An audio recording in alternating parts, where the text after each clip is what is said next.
بسم اللہ الرحمن الرحیم۔ معزز سامعین کرام، السلام علیکم ورحمۃ اللہ۔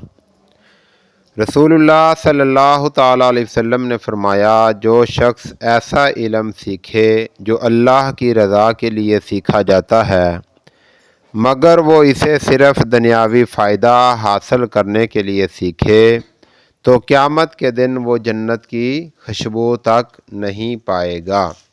سنن ابو داؤد۔ تمہید۔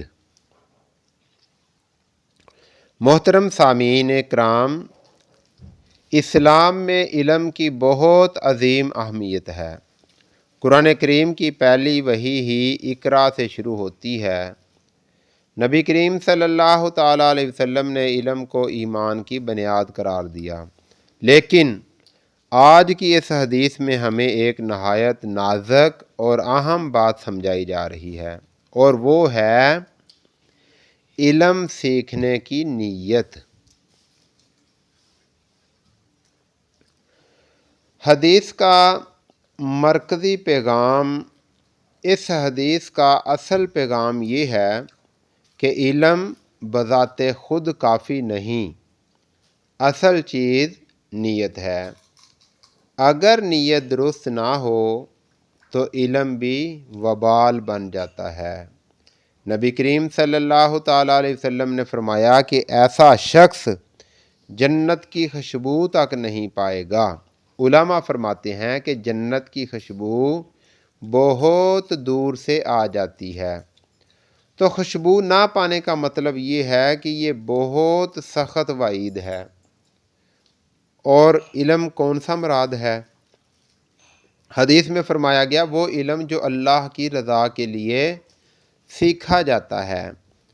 اس سے مراد دینی علم، قرآن کا علم، اور اسی طرح حدیث کا علم، فقہ، عقائد، اخلاق، دین سیکھنے اور سکھانے کا علم۔ اگر یہ علم شہرت کے لیے، عزت کے لیے، مال کے لیے، لوگوں پر برتری جتانے کے لیے سیکھا جائے تو یہ حدیث کی وعید میں آ جاتا ہے۔ نیت کی اہمیت۔ نبی کریم صلی اللہ تعالیٰ علیہ وسلم نے فرمایا، اعمال کا دار و مدار نیتوں پر ہے۔ علم بھی ایک عمل ہے۔ اگر نیت اللہ کے لیے ہو تو تھوڑا علم بھی بہت بن جاتا ہے۔ علم نجات کا ذریعہ بنتا ہے، اور اگر نیت خراب ہو تو زیادہ علم بھی فائدہ نہیں دیتا۔ علم انسان کے خلاف گواہی دے گا۔ آج کے دور سے تعلق۔ آج ہم ایسے دور میں ہیں جہاں علم کو کاروبار بنا لیا گیا ہے، دین کو شہرت کا ذریعہ بنا لیا گیا ہے۔ سوشل میڈیا پر علم کے نام پر مقابلہ ہے۔ یہ حدیث ہمیں جھنجھوڑ کر کہتی ہے کہ اپنی نیتوں کا جائزہ لو۔ ہم خود سے پوچھیں کہ کیا میں علم اللہ کے لیے سیکھ رہا ہوں یا لوگوں کی تعریف کے لیے، یا ویوز، لائکس اور فالورز کے لیے؟ علماء کا قول۔ حضرت سفیان ثوری رحمۃ اللہ علیہ فرماتے ہیں کہ میں نے نیت سے زیادہ مشکل چیز کسی چیز کو نہیں پایا۔ اسی لیے نیت کی اصلاح بار بار کرنی پڑتی ہے، دل کو ٹٹولنا پڑتا ہے۔ صحیح نیت کیسے بنائیں؟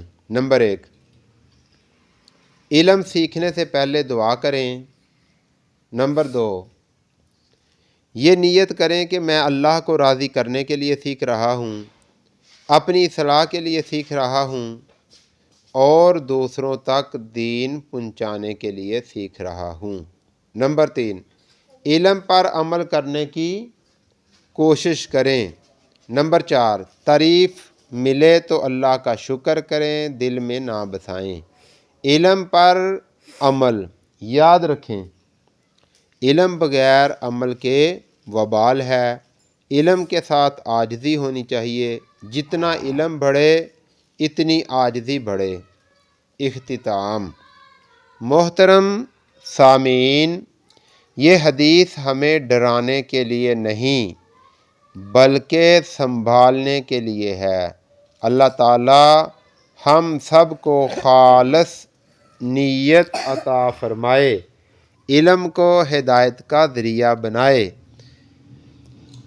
ریا، دکھاوے اور دنیا طلبی سے محفوظ رکھے۔ دعا۔ اے اللہ، ہمیں وہ علم عطا فرما جو نافع ہو، اور ہمیں ایسے علم سے بچا جو ہمارے خلاف دلیل بن جائے۔ آمین بجاہ النبی الامین یا رب العالمین۔